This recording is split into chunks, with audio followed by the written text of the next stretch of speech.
드디어 우리가 2026년 새해가 밝았습니다.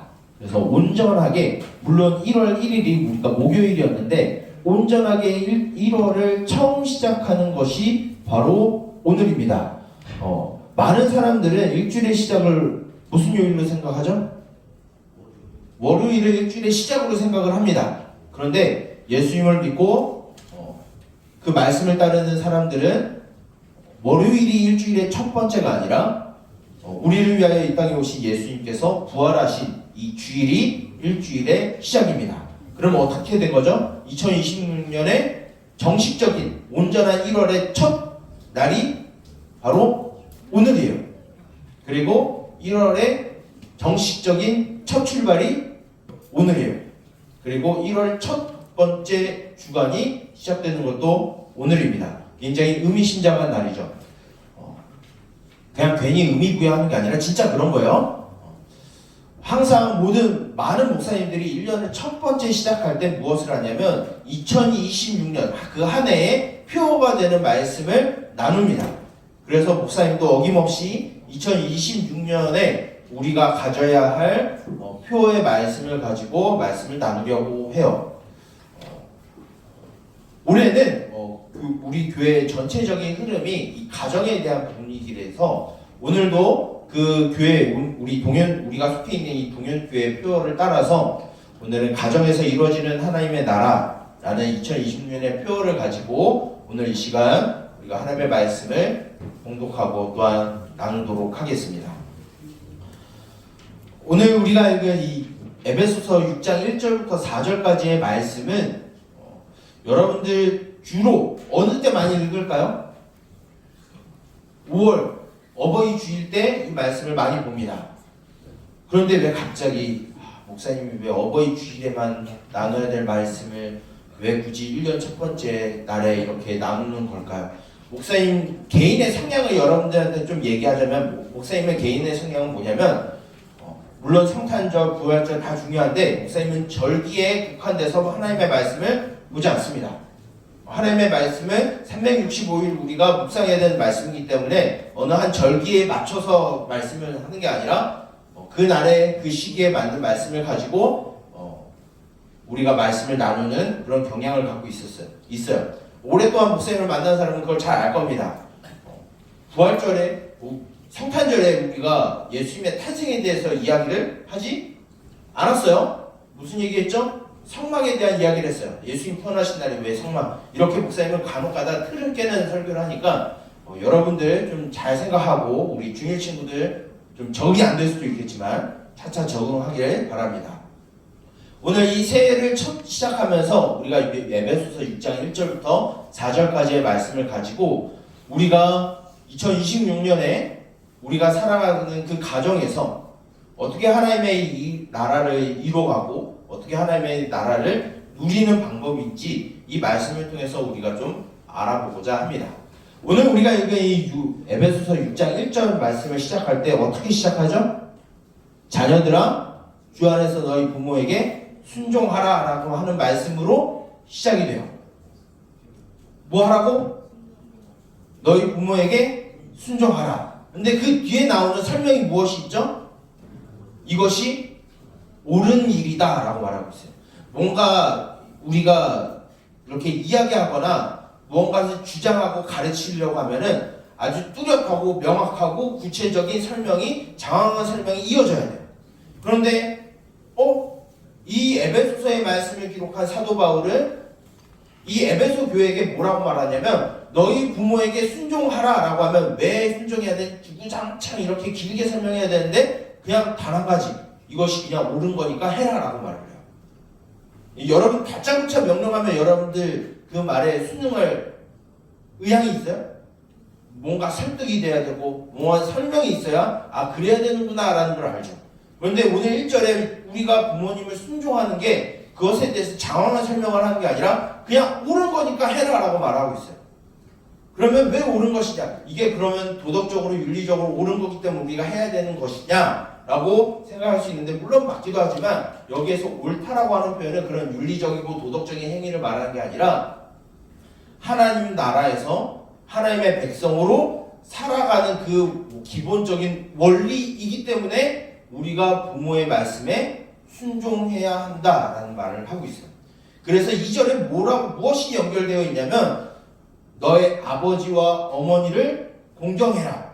왜? 약속이 있는 첫 계명의 말씀이기 때문에 너희 부모의 말씀에 순종하고 부모님을 부모님으로 인정하는 공경의 삶을 너희가 살아야 한다라고 말하고 있어요.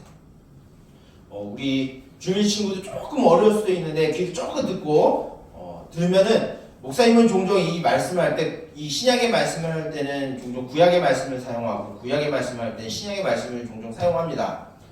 이 약속이 있는 2절에 나오는 이 약속이 있는 첫 계명은 어디에서 등장하냐면 저기 성경을 멀리 앞으로 쭉 당기면은 무슨 성경이 나오냐면 출애굽기라고 하는 성경이 있고 신명기라고 하는 성경이 있어요. 출애굽기 20장 12절에 그리고 신명기 5장 17절에 무엇이 되어 있냐면 여러분들 10계명 알아요? 10계명 중에서 어떤 계명이 되어 있냐면 5번째 말씀이 기록이 되어 있어요. 여러분들 10계명 잘 알죠? 10계명 5번째 계명이 뭐지? 내 부모를 공격하라? 공경하라. 왜냐하면 하나님이 내게 준 땅에서 내 생명이 길 것이다 라고 하는 말이 출애굽기 20장 12절에도 기록되어 있고 신명기 5장 17절에도 기록이 되어 있어요. 즉 무엇이냐면 이 땅에서 내 생명이 길게 될 것이다 라고 하는 하나님의 약속이 있다라는 것을 오늘 에베소서 6장 2절에 되어 있는 거예요. 그러면 그 땅에서 내 생명이 긴다라고 하면 부모님의 말씀을 들으면 하늘에서 떡이 떨어지고 건물주가 되고 땅 부자가 되는 것을 말하는 걸까요? 그게 아니라 여기서 내 땅에서 내 생명이 길다라고 하는 의미는 월초적인 원리가 있는데 그것은 무엇이냐면 하나님 나라에서 살아가는 날이 길다라는 의미를 갖고 있어요. 이거는 단순히 부모님께 효도해야 한다라는 도덕적이고 윤리적인 개념을 넘어가서 어떤 원리가 있냐면 우리를 이 땅에서 살아가게 만드신 하나님을 순종하게 하는 방법이 그렇게 훈련하는 것이 어디서부터 시작하는 것이냐? 부모님의 말씀에 순종하는 것부터 우리가 하나님의 나라에서 살아가는 방법을 배운다는 거예요. 그런데 한 가지 원리가 있어요. 1절의 말씀을 다시 돌아가면 무엇 안에서 부모의 말씀에 순종하라고 되어 있죠? 주 안에서. 주 안에서 부모님의 말씀에 순종하라고 되어 있어요. 이렇게 우리가 주 안에서라는 말을 딱 떼놓으면은 오해가 생길 경우가 있어요. 어떤 오해가 생기냐면 부모님이 얘야 얘 시험 기간이 얼마 남지 않지 않았니? 자 예배를 며칠 빠지더라도 학원에서 열심히 공부하고 성적을 올려서 좋은 대학 가면 그것으로 하나님의 영광 돌리면 돼. 그러니까 며칠 시험 기간에는 학원 가서 공부해도 괜찮아 라는 말이 주 안에서 하나님의 말씀에 순종할 말씀으로 근거가 될까요? 안 될까요? 안 돼요. 왜 그러냐면 하나님은 그렇게 가르친 적이 없어요. 하나님은 성경에서 무엇이라고 말하냐면 하나님과 세상을 겸하여 섬기지 말라고 되어 있어요. 솔직하게 아주 쉽게 표현하면 뭘 하지 말라고 하냐면 너희 하나님과 세상을 향해서 양다리 걸치지 말라는 거예요. 즉 부모님이 아주 좋게 포장해서 이렇게 하면은 너희들 하나님께 영광 돌릴 거야 라고 하는 이 세상과 하나님을 겸하여 섬기는 잘못된 가르침을 여러분들이 주면 그 말씀에 순종해라 하지 마라. 그 말씀은 하나님의 뜻이 아니기 때문에 여러분들이 지혜롭게 그 말씀을 거절해야 돼요. 그 외에 부모님들이 여러분들에게 가르쳐 주는 게 그렇게 막 비윤리적이고 부도덕적인 것을 그렇게 가르치진 않아요. 그 말씀을 어떻게 하라는 거예요? 순종해라는 거예요. 내 마음에 내키지 않아도 해라는 거예요. 목사님도 그래요. 목사님도 나이가 36이지만 위에 부모님이 있어요. 부모님이 이렇게 하라고 하면은 별로 따르고 싶지 않아요. 설거지해라. 안 하고 싶어요. 빨래해라. 안 하고 싶어요. 그냥 누워서 유튜브 보고 놀고 싶어요. 그게 목사님이나 여러분들이랑 똑같은 자녀의 본질이에요. 이러면 된다 안 된다? 안 된다라는 거예요.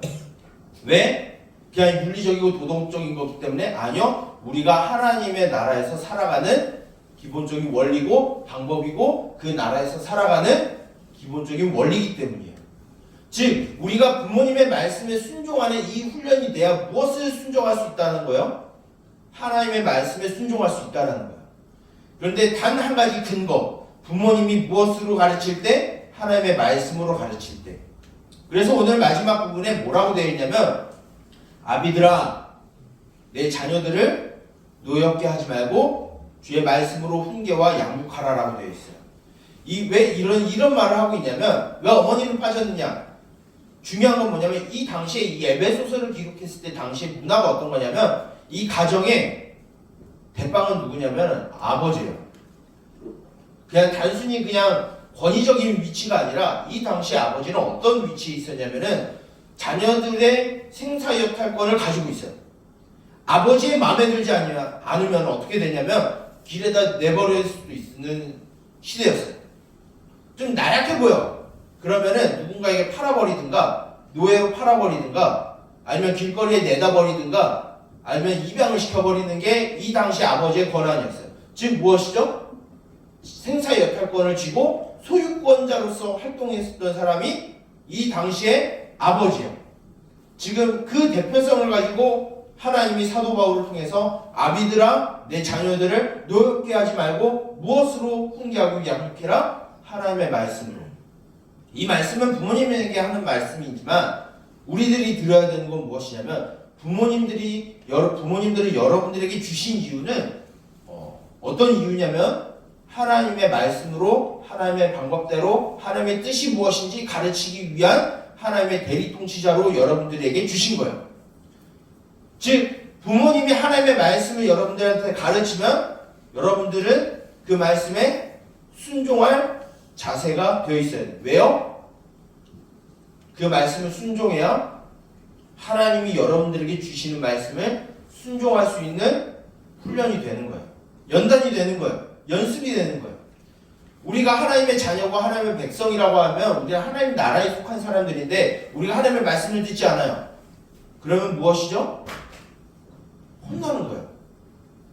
하나님의 나라에서 우리가 살아간다고 하면 그 하나님 나라의 법, 하나님의 말씀대로 살아가야 돼요. 그 훈련이 어디서부터 시작하냐면 우리가 있는 그 가정에서 시작이 되어야 된다는 거예요. 여러분들 부모님 말씀 잘 들으세요. 어떤 기준으로? 하나님의 말씀의 기준으로. 그러면 여러분들이 뭘 해야 되지? 하나님의 말씀을 알아야 부모님이 이런 말씀을 주셨구나 여러분들이 순종할 수 있겠죠. 이건 하나님의 뜻이 아닌 것 같아. 하나님의 말씀에 이런 게 없는데 세상과 하나님을 겸하여 섬기지 말라라고 되어 있는데 겸하여 섬기라고 하시네. 여러분들 지혜롭게 그 길을 비껴가시고 벗어나야 돼요. 부모님은 여러분들의 소유권자가 아니에요. 이렇게 말하면 조금 이게 불경스러울 수도 있는데 여러분들은 누구의 소유냐면 하나님의 소유예요. 하나님이 여러분들을 이끌어가고 계시고 여러분들의 필요를 채우시고 여러분들의 삶을 인도하시고 여러분들 책임지시는 분은 오직 하나님이세요. 그 일을 대리로 하는 분이 부모님이기 때문에 순종하라는 거예요. 우리가 하나님의 나라가 우리 안에 있기를 원하고 하나님을 여러분들이 믿는다라고 하면 그 연습이 어디에서 시작해야 되냐면 여러분들 가정에서 시작이 돼야 돼요. 여러분들 부모님의 말씀에 부모님 앞에 순종 잘하길 바라요. 그런데 어제 목사님이 이렇게 설교를 준비하면서 어떤 생각이 들었냐면 목사님의 지난주 일상을 보게 되면 나 이런 말씀을 전할 자격이 없는데 왜 그러냐면 좀 목사님한테 창피한 건데 지난주 주일에서 월요일 넘어갈 때 목사님 아버지랑 크게 싸웠어요.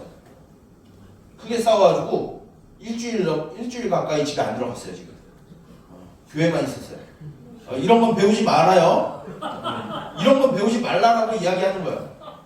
일주일 가까이 지금 집에 안 들어가고 있어요. 여러분 이런 짓은 하지 마세요.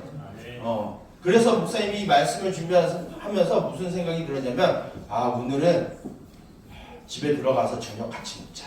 네. 여러분들 하나님의 말씀을 실천하는 거 이런 거요. 목사님도 가출했으니까 나도 가출해. 하지 말라고 목사님이 지금 3번 이야기했어요. 여러분들 부모님의 마음에 대못을 박는 짓을 하면 안 돼요. 왜냐하면 하나님이 하나님의 말씀으로 여러분들 가르칠 대리통치자로 그 질서 있게 세우셨기 때문이에요. 그렇기 때문에 여러분들 우리가 하나님의 나라를 소망하고 하나님을 믿는다라고 하면 그 훈련하는 방법으로 연습한다는 생각으로 부모님의 말씀에 순종하는 법을 배우길 바랍니다. 그래서 여러분들이 있는 그 가정에서 하나님의 나라가 이루어지기를 소망해요.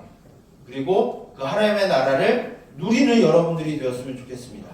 목사님이 이 말을 굉장히 많이 할 거예요. 하나님의 나라를 이루고 하나님의 나라를 누리는 삶. 그것이 어디서부터? 가정에서부터 시작이 되고 여러분들 더 나아가 학교에서 여러분들 친구들 사이에서 이 하나님의 나라를 이루고 누리는 삶을 살아가기를 우리 주 예수님의 이름으로 축복합니다. 기도하겠습니다. 살아계신 하나님 아버지, 우리의 영원한 아버지 되시며 우리의 왕 되신 주님, 그 주님의 이름을 찬양하며 섬깁니다. 우리 가운데 생명을 허락하여 주시고 이 땅의 필요를 채우시는 주님께 우리가 감사함으로 나아가며 주의 말씀을 순종하고자 합니다. 그러나 우리가 이를 연습하기 위하여 우리의 가정에서부터 하나님께서 세우신 말씀을 가르치는 우리 부모님의 말씀에 순종하며 부모님을 부모님으로 공경하는 삶을 살아가기를 소망합니다. 우리의 힘으로 되지 않습니다. 주의 말씀으로 우리를 가르치시고 우리 마음 가운데 변화를 허락하여 주셔서 부모님의 말씀을 주 안에서 순종하게 해주시고 혹여나 우리 부모님이 하나님과 세상을 겸하여 섬기게 만드는 그런 교훈을 우리에게 준다 할지라도 우리의 삶의 우선순위 되시는 우리의 삶을 소유하고 계시는 주님을 사랑하는 마음으로 지혜롭게 그 길을 벗어나게 하여 주시옵소서. 이제 새해를 시작합니다. 이 교회 가운데 가정의 회복을 원하는 마음으로 모든 부서가 모든 사람 모든 성도들이 가정을 세우기를 원하오니 그 머리에 주께서 안수하여 주시고 복 내려 주시옵소서. 이 모든 것을 예수님의 이름으로 기도드립니다. 네.